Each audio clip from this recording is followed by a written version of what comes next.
And it's Victober season, baby. Let me just put you down here. Hi everyone, welcome to the start of Victober reading vlog. Yes, I'm in my robe because it's 15 degrees right now in spring here in a very wet Melbourne. Don't mind everything, I've had a very long day of marking. I wanted to just quickly touch base with you because I've already read a book for Victober. So I read Goblin Market on the weekend. I read it I think on Saturday, and I read it outside in the sun, and it was literally the perfect way to read this poem. My dog's here, so if you hear weird noises, it's him. I can't really articulate how I felt after I read this, and this also includes a couple of other poems of Christina Rossetti's at the back.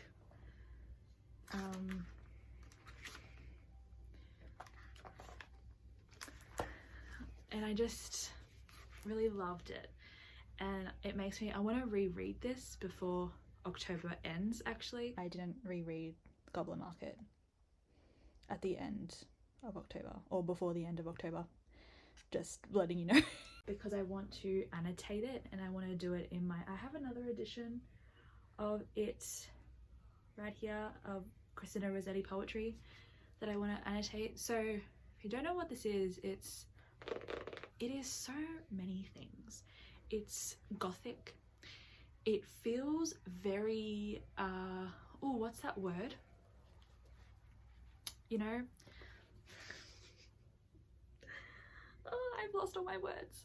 It's very violent, it's very kind of confronting a little bit. Women's sexuality is at the center, as well as just the sexual objectification of women. There's a lot of like descriptions of taste, you know, like sucking and eating and the use of the mouth. Like there's a lot of descriptions about it, and there's kind of like a feral quality to it that I just think is really fascinating to me. I found this to be super gay. But obviously it's you know, there's two sisters, Lizzie and Laura. Yeah, Lizzie and Laura, they're two sisters, and there are, you know, the goblin men who are selling their wares, and essentially it's like, pretty sure like Laura has their fruit, she gets addicted to it, she starts to decline. Lizzie essentially like sacrifices her innocence, like sacrifices parts of herself to help Laura, and that's where you get this like sucking and licking, and it's just really, really interesting. I also kind of took it as a bit of a commentary on patriarchy and how men view women, and I just think that there's so much you need to start like that. Yeah, this needs to be studied because there's just so much in here that I really, really loved, and it made me feel all the things, to be honest. And then I read this other poem called Eve. Was it Eve? Eve. This poem called Eve, incredible, absolutely incredible. It was fantastic, okay, as well as A Daughter of Eve. I feel like they quite go well together. Like A Daughter of Eve feels kind of like an epilogue. This was just really fantastic, and I really love it, and I want to reread it and annotate it and look into it a little bit more. The way that I felt reading this was just so gosh darn great, you know. I just felt really great reading this because it made me remember why I love reading poetry like this so much. Anyway, then last night I read, oh my lord, sorry, I keep little cards and things in books, so it fell out. Last night I read the first chapter of The Warden by Anthony Trollope. It's juicy. I read it, it was like 10 o'clock, I was so tired, and I was like, I just want and don't really know what's going on yet because it was the literal first chapter, but first impressions, really like it. Feel like it's gonna get juicy. I love church politics, okay? I love politics in general, in terms of like when I'm reading them in books, but also, you know, I like to think I'm an engaged citizen, but I love when books go into that sort of stuff. I love political fantasy, for instance. I think the reason why I enjoy it so much is it got to do with, you know, my love for history and just like sociology, but I really am enjoying it. We got introduced to the warden, who's a priest. Then his daughter, who was very beautiful, married the bishop, and the bishop was like, hey, do you want to like become the warden? So it's, you know, there is nepotism, not really nepotism, but it's who you know. So he got this position because of who he knows, and he's not, I don't think he's very good with money. I don't know, we shall see. Did his daughter marry the bishop? Or was it because the bishop, was it because the bishop was attracted to it? I need to reread it, to be honest, because I was so tired, but I'm really enjoying it. It was only 10 pages. So I'll keep you updated while I read. Also, I should let you know, The Awakening is not happening because I can't find my copy. And also, I forgot that the author, Kate, is American. So not technically a Victorian novel.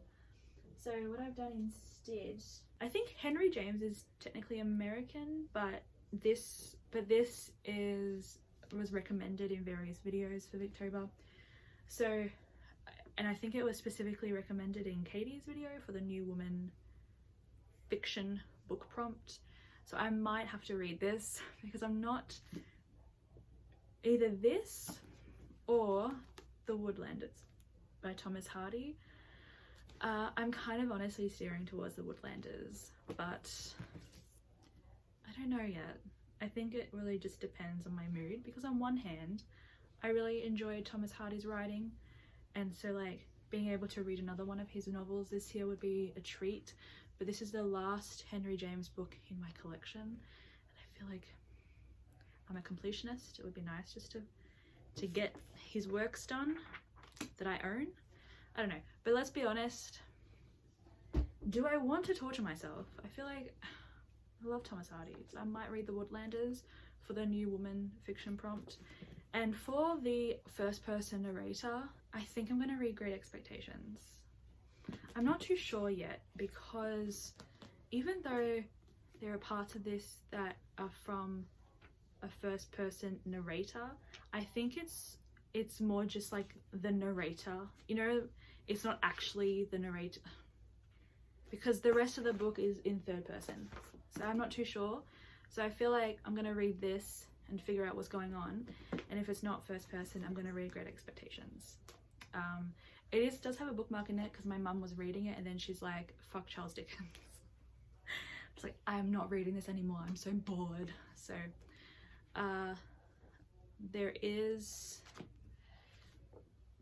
it's gonna be an interesting reading vlog because I'm still making decisions pertaining to what I'm reading in the moment. This is why I don't like making TBRs, because things always change. Anyway, but that's what I'm thinking. I'm very happy, but hopefully the next time I update you about The Warden, I'm finished or close to finishing it. We shall see. Hello everyone. Yes, I'm wearing a jumper and it's 26 degrees. I don't know why either. I thought I would give you a proper update regarding what?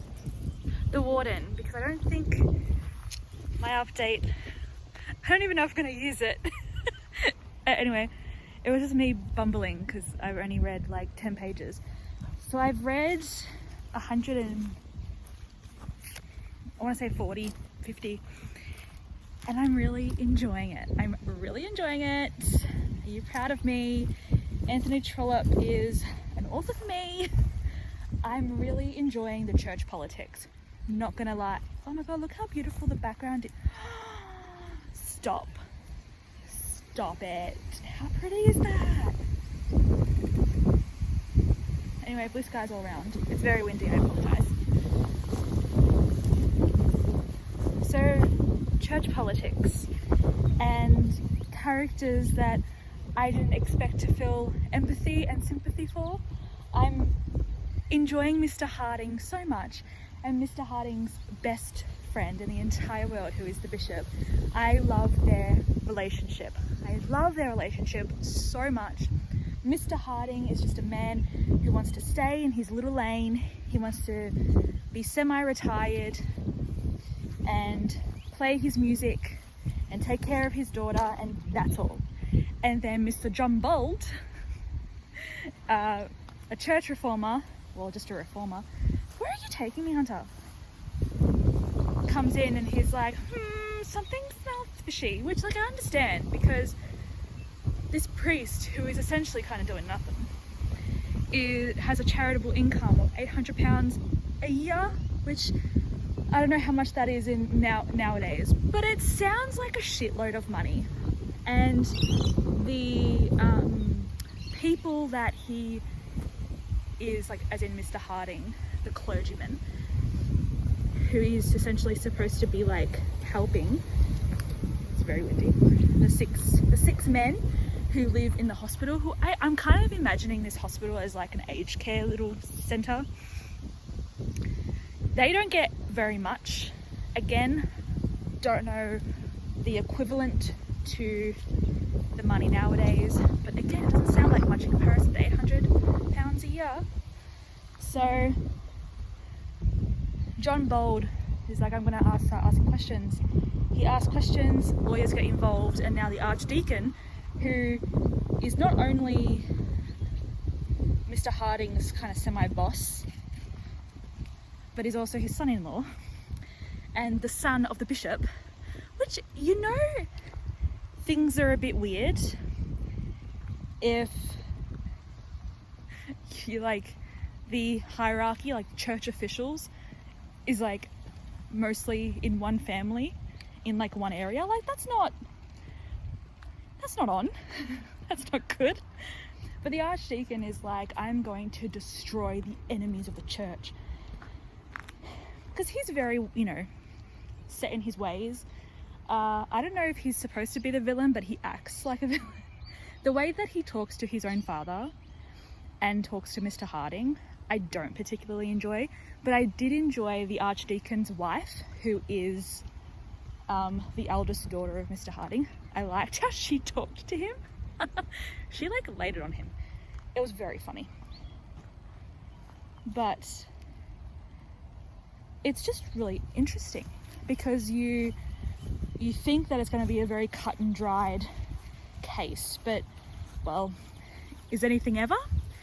And sorry, this is not very good camera work here, but you have Mr. Harding, who was given this position, right? So he doesn't actually know the ins and outs of his position. So as a result, he's kind of like, why am I the enemy in your eyes? I was just told about this position. It was given to me. Was I going to say no? Of course not. Who will say no to that? Especially because he just wants to stay in his little lane, in his little home. Where are you taking me, Hunter? So that's interesting. But yeah, so I'm having the time of my life. I'm hoping to finish it soon. But I don't want to rush it, because I want to see what happens. Also, considering that it's a classic and it's about church politics, it's very engaging. I'll speak to you later. Okay. Hey everyone, I'm back with an update. I just finished The Woodlanders by Thomas Hardy. I didn't update you when I started this because I forgot. I honestly thought I did, but looking back at the footage, I didn't, and I'm really sorry about that, but I finished The Woodlanders. If you don't know what this is about, like all Thomas Hardy books that I've read recently, he's a story about a girl who, yeah, what's a spoiler and what's not a spoiler? We have Grace, who is in love with a man named, what's his name? Winterbourne. Yeah, she's in love with Winterbourne, or he's in love with her, and she's kind of in love with him as well. But then her father decides to marry her to Fitzpiers, who is a surgeon. You also have a girl named Marty, who's remains steadfast in her loyalty and love to Winterbourne. I keep on forgetting their names, Winterbourne, but it's like unrequited.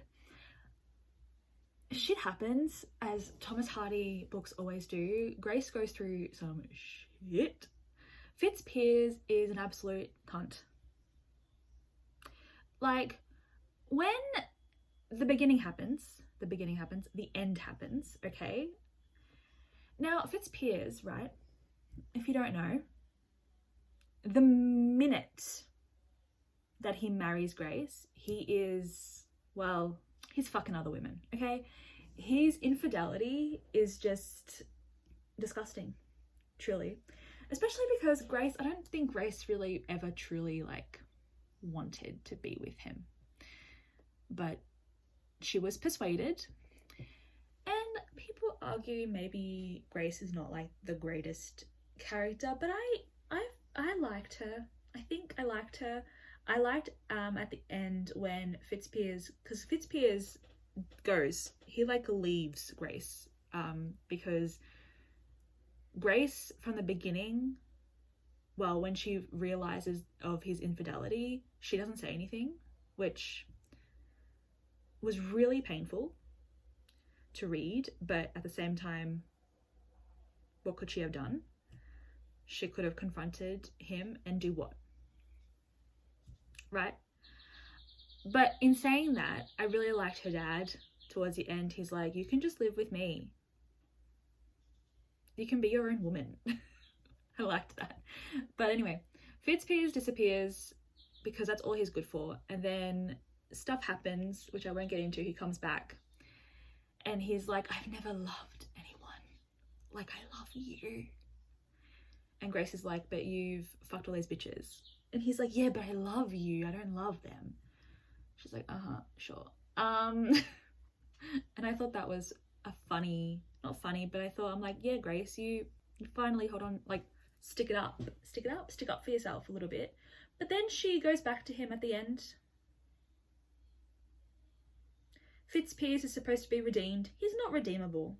He is not redeemable at all. But Grace really has no one else, I think. And I'm just like, why? And then Marty, it was sad. Marty was sad. She was a sad woman. But yeah, as most Thomas Hardy books are, very sad. Just like a thread of sadness throughout the entire book.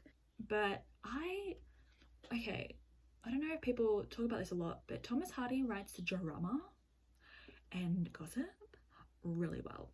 Okay, he had me on the edge of my seat sometimes. Like, I loved Return of the Native. I don't think this is the same level of Return of the Native, but oh my god, I loved the Return of the Native. And it had similar, like, features of, oh my god, who said what? Who did what? No way. Like, I loved that. It was great. It got me all worked up. I was like, oh my god, Thomas. Stop it, Thomas. I need to continue reading just so I know what's going on. But yeah, happy that I read this because I'm always happy to read a bit more Thomas Hardy. I have so many books of his on my shelf, and Thomas Hardy is someone that I've been reading more of this year. I think I've read 3 books by him this year. So I'm very happy about that. Yeah, I honestly even would consider the short story collection that I read, Wessex Tales, to be slightly better than this. Like, for at the moment, my ranking of Thomas Hardy books. Sit down, let's talk about it. Okay, my ranking of Thomas Hardy books. Number 1, The Return of the Native. Number 2, Jude? Would I say number 2 is Jude? Or would I say the short story collection? I bloody loved the short story collection. For now, I'm gonna say Return of the Native, Jude, Wessex Tales, and then Woodlanders. I think. Is that all I've read? I think that's all I've read.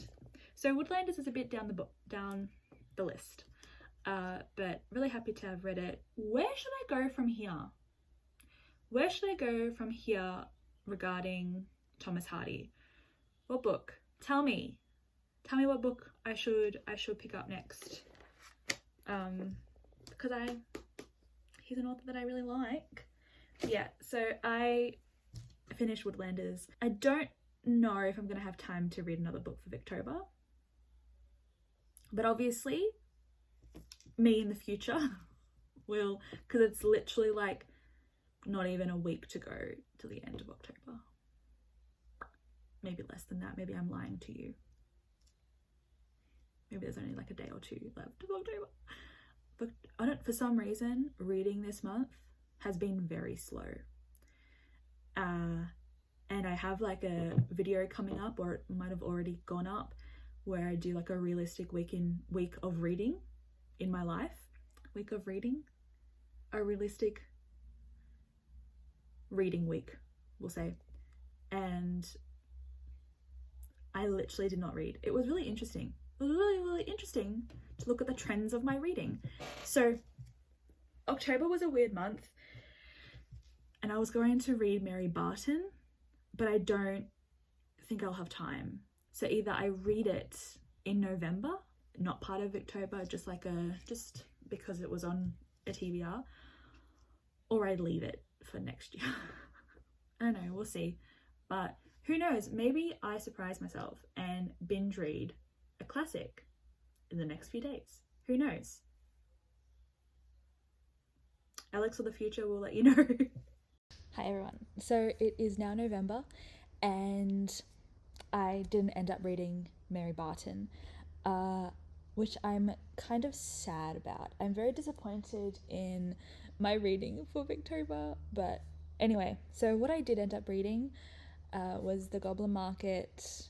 I read The Warden, which I don't know if I've ever actually gave like a proper update. I finished it and I really loved it. I gave it 4 stars. I liked the way it ended. I'm very, very interested in continuing the series. The Archdeacon, or whatever he is, the son-in-law, I'm watching him. He's a bit of a weird one. Don't know if he was supposed to be the villain or just like there's no real villain. I don't know. It was very, very engaging, and so I'm very excited to continue that series. And then I read The Woodlanders, which I always like reading more Thomas Hardy. TBRs just don't really get on well with me at the moment, do they? That was my mum. She's gardening, if you can hear the noises outside. What I wish was that I at least was able to read one more book, like mainly Great Expectations, or Mary Barton, but didn't happen. I think my problem with October reading was that I was reading classics outside of Victorian novels, and I think that really impacted the way that I was just reading in general, because it's when I read classics much more slower. So I think that was the main reason for it. But yeah, thank you so much for watching. This is a very incoherent reading vlog, isn't it? But thank you so much for staying and listening to my incoherent rambles. As always, happy reading, friends. Stay safe and take care. Bye.